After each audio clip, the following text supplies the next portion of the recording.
সুশাসন ও কল্যাণমুখী রাষ্ট্র গড়তে চায় জামাত।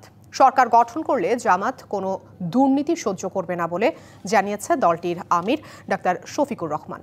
বললেন, বাংলাদেশের কোনো নির্দিষ্ট শ্রেণীর জন্য জামাতে ইসলামের সংগ্রাম নয়, সকল বয়সীর দায়িত্ব নিয়ে বাংলার মানুষের মুক্তি অর্জন না হওয়া পর্যন্ত জামাত ইসলামী লড়াই করে যাবে।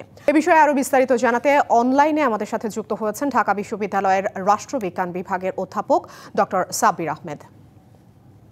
জনাব সাব্বির আহমেদ, আপনাকে ধন্যবাদ আমাদের সাথে যুক্ত হবার জন্য। আজ জামাতের যেই জাতীয় সমাবেশ, সেই সমাবেশ থেকে আসলে রাজনীতি কি ধরনের বার্তা পেল? দীর্ঘদিন পর জামাত এত বড় একটা সমাবেশ করার সুযোগ পেল, আপনার কাছে কি মনে হচ্ছে? আপনাকে অসংখ্য ধন্যবাদ। আমরা জানি যে বড় রাজনৈতিক দলগুলো, বিশেষ করে সরোয়ারটিকে কেন্দ্র করে এর আগেও বহু মহাসমাবেশ করেছে এবং জামাত ইসলামীও সেই ক্ষেত্রে কোনো ব্যতিক্রম। আমি মিটিং এ জামাত ইসলামের আমির জনাব শফিকুর রহমানের বক্তব্য মনোযোগ দিয়ে শুনেছি এবং তার বক্তব্যটাকে ওভারঅল আমার কাছে গঠনমূলক বক্তব্যই মনে হয়েছে। যে তিনি গণ অভ্যুত্থানের কথা বলেছেন, গণ অভ্যুত্থানের প্রেক্ষাপটের কথা বলেছেন, যারা গণ অভ্যুত্থানের জীবন দিয়েছে তাদের কথা উল্লেখ করেছেন এবং সবশেষে তিনি যেটা বলেছেন সেটা হলো যে জামাত ইসলামী কোন ধরনের রাজনীতিতে বিশ্বাস করে, জামাতের রাজনৈতিক লক্ষ্য কি, এই বিষয়গুলো তিনি পরিষ্কার করেছেন।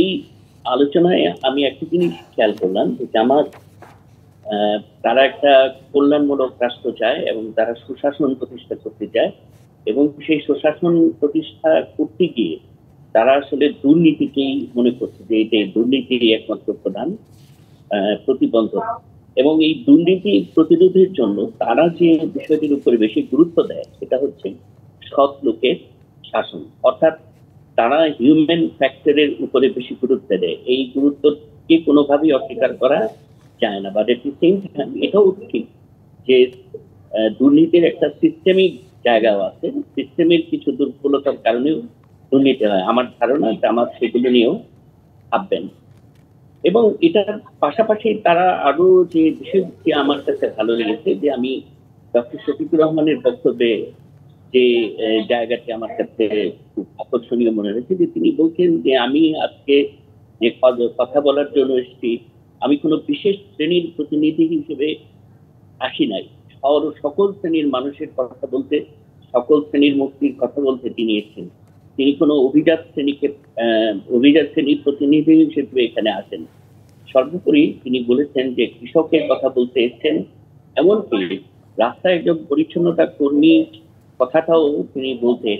এই যে বক্তব্যগুলির মধ্যে আমি একটা ভবিষ্যৎ মানে যে সমস্যাটা আসলে জামাত চিহ্নিত করেছে যে আমাদের সুশাসনের পথে প্রধান অন্তরায় হচ্ছে দুর্নীতি, এই ব্যাপারে আমার মনে হয় দেশের কোনো মানুষই স্বীকার করবে না বা এটার সাথে দ্বিমত পোষণ করবে না।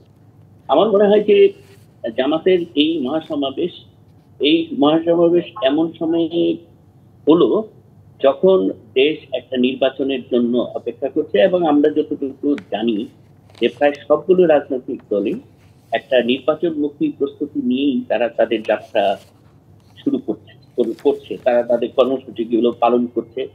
আমরা এনসিপির পদযাত্রার মধ্যেও সেই ধরনের কিছু কথাও আমরা দেখতে পাচ্ছি। সুতরাং জামাত যেটা বলেছে যে তারা যদি সরকার গঠন করতে পারে তাহলে তারা নিজেরা যেরকম দুর্নীতি করবে না এবং অন্যদেরকেও দুর্নীতি করতে দেবে না। আমার মনে হয় এটা অত্যন্ত আমাদের বিশেষ করে গভর্নেন্সের কথা আমরা যারা বলি, শাসনের কথা বলি, সুশাসনের কথা বলি, সুশাসনের অত্যন্ত মৌলিক বিষয় হচ্ছে এই দুর্নীতি। জনাব সাব্বির আহমেদ, আমাকে একটু যদি বলেন আপনি যে দীর্ঘ 2 যুগের সঙ্গী বিএনপিকে দাওয়াত দেওয়া হলো না, কিভাবে দেখছেন বিষয়টি? আমি এই বিষয়টি আপনার কি শুনলাম যে যদি এটা সাধারণত আমরা দেখি যে প্রত্যেকটা বড় রাজনৈতিক দলের কনভেনশন যে তারা যখন কোনো বড় ধরনের মহাসমাবেশ করে সেখানে বড় দলগুলোকে দাওয়াত দেয়। এইটা আমি আসলে বলতে পারছি না যে এটা দুইটা দলের বিভিন্ন পর্যায়ে নেতা নেত্রীদের যে বক্তব্য, সেই বক্তব্য থেকে আমি যেটা বুঝি যে দুটো দলের মধ্যে একটা পার্থক্য তৈরি হয়েছে, এক ধরনের মান অভিমান তৈরি হয়েছে।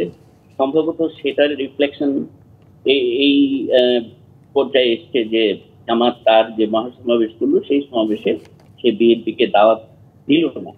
এটার পেছনে হয়তো সেই মনোমালিন্য বা মান অভিমান বা খানিকটা দূরত্ব সৃষ্টি হয়েছে, সেই দূরত্বের প্রতিফলন হতে পারে। সাবির আহমেদ, আপনার এটা হতে পারে। অসংখ্য ধন্যবাদ আমাদের সাথে যুক্ত হবার জন্য, সময় দেওয়ার জন্য ডিবিসিকে।